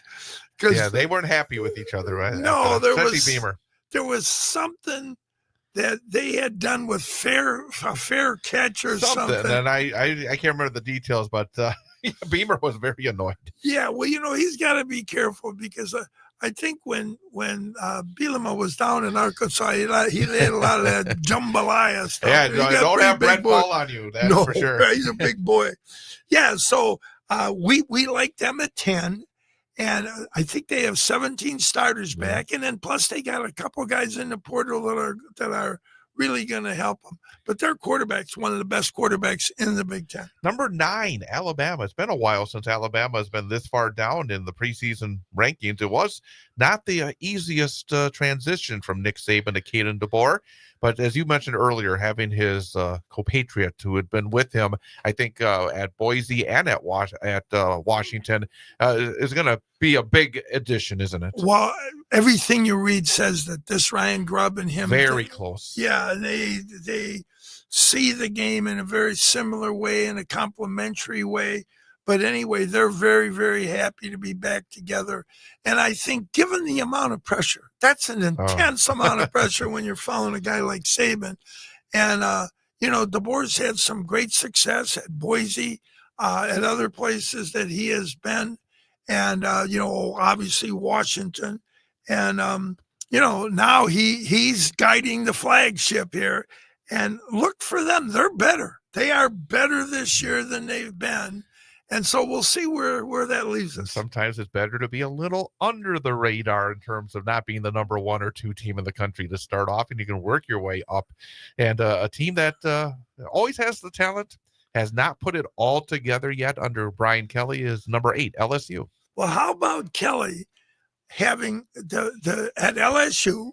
And you remember he implied you could not win a national championship at Notre Dame. And so he went to LSU, and, and I don't think when Kelly said that, there was a whole lot of dissent. I think people kind of agreed you have a better shot at LSU. Well, how about the last 3 coaches before him had all won national championships at LSU, I believe? Because you had Saban who won, you had Les Miles who won, you even had Eddie O won one. Yeah, who was the third guy you said? He was at SC. He had Joe Burrows and those guys. And Eddie O. Yes, Ogeron. Yep. So the thing about LSU that's going to be really interesting next weekend, 5 straight years they have lost their opening game. Last year they had a great game with SC, but they got beat. Yes. And speaking of the team they're playing next week, Clemson, who is ranked. We have number 7. We have Clemson higher than most people. Dabo actually went into the portal. He doesn't normally do that. Gritted teeth and all. Oh, yeah. Well, he likes to sell to his guys, his recruits, that, hey, you're our guy. We're going to develop you. But anyway, this game next week, I think pits the 2 best quarterbacks, at least as we're seeing it now in the preseason, with Nessmeyer and Sully. Well, give me a second here while I'm talking. They really have improved themselves in both lines, and they're going to be very interesting. Klubnik. I got Kloppernick out of that. Close. Yeah. Well, anyway, those 2 guys are really at the top level of quarterback play, and they're against each other in week 1. So doesn't get any better than that. Okay, top 6, and something you're going to notice here, the top 6, and it's very interesting. In fact, you have 3 Big Ten teams and a Midwestern independent. We're going to start with one of the Big Ten teams, number 6, Oregon. And, of course, they have just been outstanding. I mean, it's quite a program. And obviously, it helps to have the Nike money and all that good stuff. But for the most part, over the last couple of decades, Oregon's been there. And they made the transition very smoothly into the Big Ten, didn't they? Yeah, they sure have. And, they have Danny Lanning there has used the portal very effectively. He's got Dante Moore now as a starting quarterback. He went and got a running back from Tulane who had rushed for over 3,000 yards in 2 years. And, so they're loaded again. And the thing about, Oregon, that we talk about Toledo having speed. If Toledo has speed, these guys have hypersonic speed. I mean, they just seem to put one athlete on who can run, and then they replace him with one who's faster. Number 5, Georgia. Again, powerhouse, and hopefully Coach Smart has enough depth to compete near the top. You know, you only have a full 22 starters of 5 stars. You got to have a few 5 stars and 4 stars in the backups as well. I laugh when I hear guys like him complain about the depth factor when they got all these stars. But Georgia, again, and you have to give Kirby Smart a lot of credit. He came into that conference. He's battled toe-to-toe with teams like Alabama for a number of years, and they're still right there. You know, a couple things about Georgia.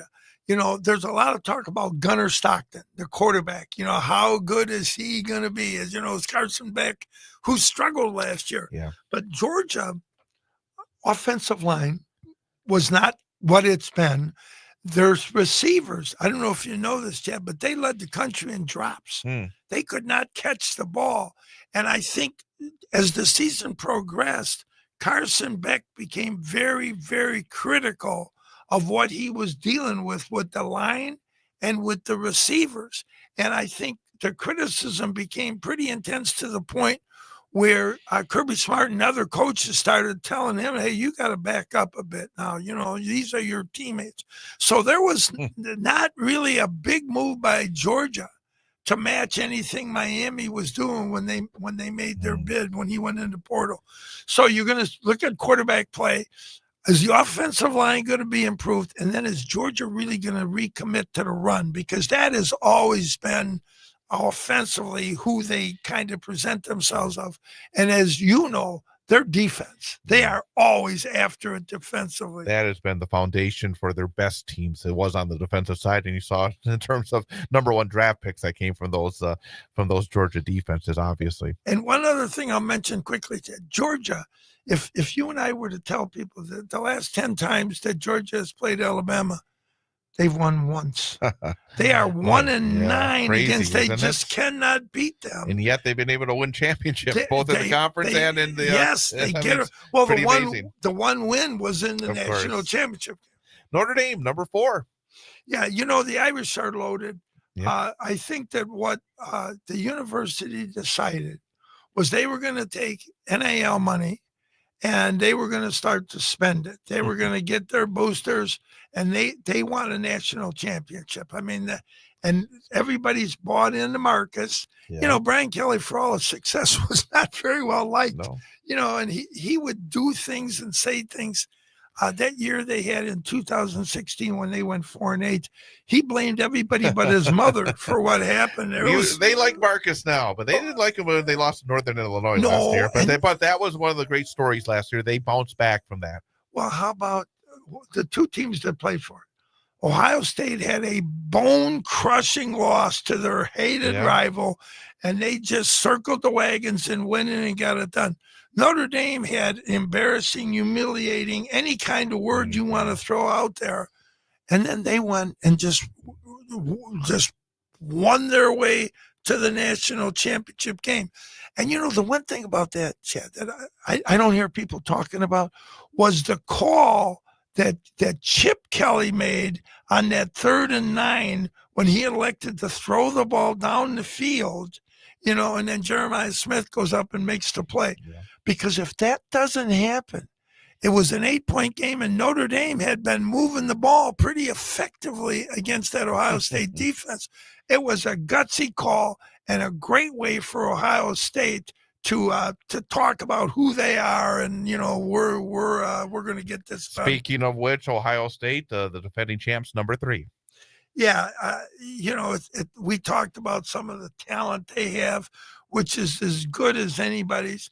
And, you know, to Kirby's, you know, complaining, you can't stockpile the talent the way you once did. Not anymore, yeah. But Ohio State is spending money. In fact, they spent more money than they had, which is hard to fathom. You know, not that they can't cover it, they can, but you know, the way they're presenting themselves is they are, if not buying championships, which, you know, Herb Street objected to anybody saying that. he was saying these guys were already here. Yeah, but they're being paid to stay here, which is the deal. So anyway, yeah, a very good team and got a huge game next week against Texas. Speaking of which, number 2 Texas. Talk about a huge start to the season. Number 3 and number 2. The Arch Manning true era gets underway. Yeah, Julian saying a 5-star now be starting at Ohio State, and Arch Manning, everybody, he's being picked first team All-American, and the guy's hardly played. You know, so we're gonna get a sense of him next week because that game it is in the shoe. So you know, Texas is going up there to play him, and you can bet it's not lost on the Texas people that last year they went to the big house and got it done, and this year they're gonna go to the shoe and get it done. Real quick, Sarkeesian. Sometimes it's so interesting to see how sometimes a guy that comes into a big job like that, you expect it to work and it doesn't work. And then sometimes a guy comes into a big job after he's had some troubles and maybe you're thinking, this isn't going to work. Boy, that has worked, hasn't it? It sure has. And I'll tell you, you got to kind of quietly pull from him. He had some problems with the alcohol. And, you know, that can be a demon. I mean, I've seen that, you know, over the years. And he just got the right help. Texas trusted him. They saw something there, and he's gone in. And I'll tell you, they are ready to go. And I don't know right now who's better than them. You know, I don't know. Well, you got one team better than them. Penn State, number 1 in the preseason. You know, and like I say, I still don't know who's better. You know, you know, with Aller, there's so much criticism about that kid. For that one play against Notre Dame where he threw it late and he was trying to make a play. Why didn't the coaches say, hey, we'll go to overtime. Yeah. We'll beat these guys. So just let's hand off, see if Allen or Singleton can pop one. So, but they are all over him. You look at him and then the 2 running backs they have the best combination of running backs in the country, better in Texas, even better than Notre Dame, who's very good. So I liked them, and a part of that was a protest pick for Aller, and you can make the argument. Sure. Well, that's the top 25 and all the rankings. And again, if you missed any of the rankings, whether you know with the FCS or the Group of 5 or the Power 4, you can go to Sully's collegefootballpage.com and take a complete look and say, I agree or I disagree. That's always the fun part of this time of year. And Chad, you can go either to this week's radio show, it's the 13th, or you can go all the way across the bar to where it's the rankings. And there we have the top 25 or Power 4. Excuse me. We have the Group of 5 top 20. And then we have the top 15 FCS. And there's more information, so you can look in either place. You just get a little more data when you go to the actual rankings. One more break, and then a few minutes to talk about the Week 0 games, some of the best games to talk about and to look forward to watching here as the college football season gets underway. That's coming up next here on 98.9 WXCO. Crab River Golf Course in Wausau is a unique 18-hole public course. The relaxed atmosphere and breathtaking Northwood scenery is sure to make your golfing day a satisfying experience. For membership information and tee times, call Crab River Golf Course at 715-675-3044. France Propane at 1153 Foundry Street in Schofield is a local family-owned complete service company serving central Wisconsin for over 2 generations. France Propane is a value-driven company whose goal every day is to provide excellent service, maintain the highest safety, reliability in customer care, and competitive pricing. France Propane, service first, safety always. Check out France Propane at francepropane.com. For over 30 years, Webco has worked with corporations, schools, organizations on their apparel and promotional needs. Webco can handle small quantities to orders in the thousands with a fast turnaround. Webco of Wausau, 1405 West Thomas Street. The Central Wisconsin School of Ballet is celebrating over 52 years of dance instruction. They offer classes in ballet, jazz, contemporary, modern, tap, and musical theater for ages 2 to 99. And did you know that ballet is used by college football teams as a conditioning and cross-training program? Stop in for a trial class, call for a brochure, or email your questions to the studio. North End Pub, cold beer, clever conversation, all stories cross-referenced for validity. If you're looking for a nice spot to hang with friends, North End Pub will do the trick. Stop in for thirst relief today. North End Pub, North 3rd Avenue, Wausau. Big Fat Designs can give your company the cutting-edge look it needs to attract customers and stand out from the rest. From websites and print designs to logos and letterheads, Big Fat Designs is your effective and affordable marketing solution. E-commerce, online customer database, video and audio players, Big Fat Designs does it all. And the best part, you deal with someone locally to talk with, to meet with, working hands-on towards your success. Big Fat Designs in Wausau. Find out more online at bigfatdesigns.com. Witness the difference at Newman Catholic Schools, where education is embraced by the Christian faith and students are held to a high standard of academic excellence. Schedule a tour and learn what it means to be a Newman Catholic Cardinal. Visit newmancatholicschools.com to learn more.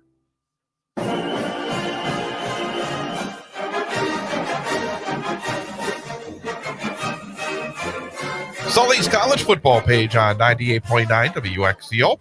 Online at WXCO.FM, mobile devices, and Alexa by searching WXCO, and on the Civic Media app, and also again on YouTube at youtube.com. With Sully, I'm Chad Holmes, and hey, we don't have a lot of time. What do we got here? About exactly 6 minutes here to talk about what's going on in week 0. And the thing is, there are a number of games for people to really dive into. And we're not going to talk about them all here, Chad, but if people are on the site and they go to game list and enter today's date, every game that's being played will come up. You'll see them all, and that would be both the FBS and the FCS. So it would be there's probably 20 games total being played today. All right, so let's talk about the games that you're keeping an eye on here today. And you have the FCS Kickoff Classic is one to keep an eye on. Hey, this is two teams that a year ago that were 11-3. Mercer won the SoCon. That's the Southern Conference. Its abbreviation is capital S, little o, and then capital C. And referred to down there as the SoCon. That used to be arguably the best conference in the FCS, but Georgia Southern, Appalachian State, all these teams keep leaving it and going to the FCS, and so they've slipped a little bit. But nonetheless, this is a contest between two 11-3 teams who both made the semifinals a year ago. So good game. Fresno State and Kansas. And I've heard a lot of folks think that Kansas could be one of the teams that goes deeper into the season undefeated because, number one, their schedule is not that tough early on, but also they got Daniels back at quarterback.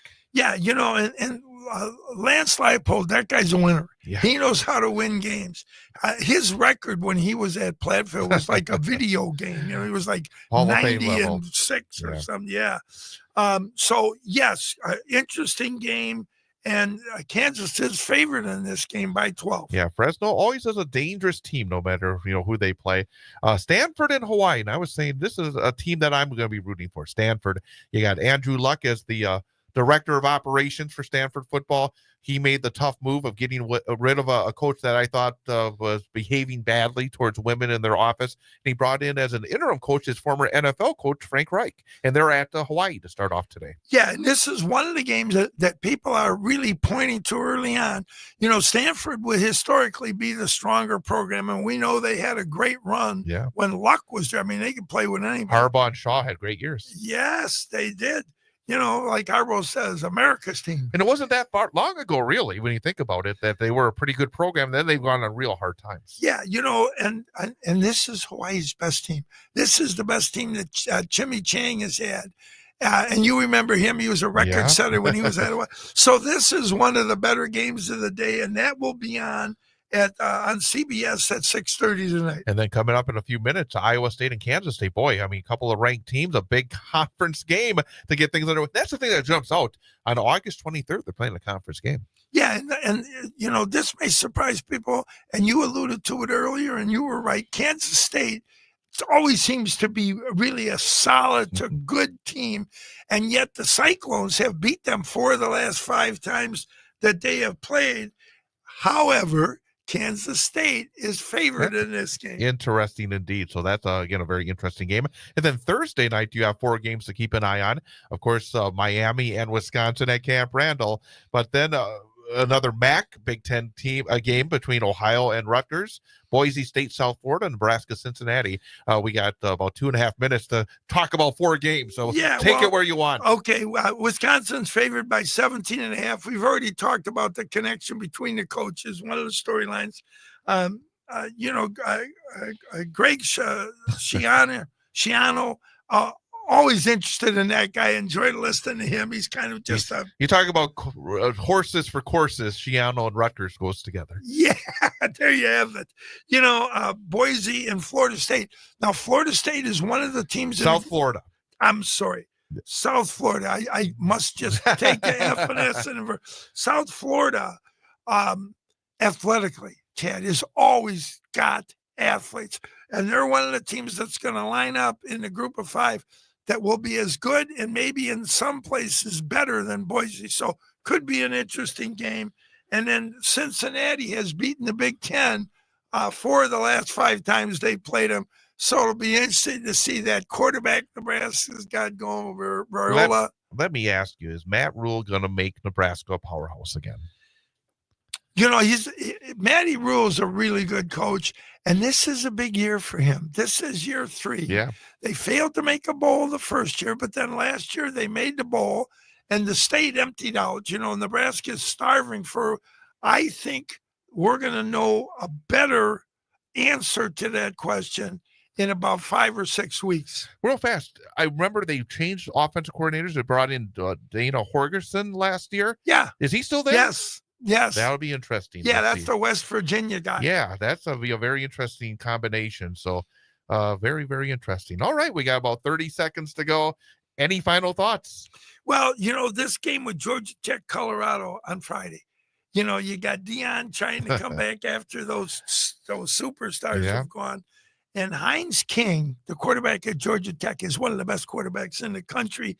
And then Auburn and Baylor. Great game. Auburn is favored by 2.5. So off and running, week number 1. We'll talk about some interesting games next week. Enjoy all the action, Saul. Hey, Chad. Hey, great being back with you. WXCO 1230 AM, W255DN Wausau, streaming at bullfallsradio.com.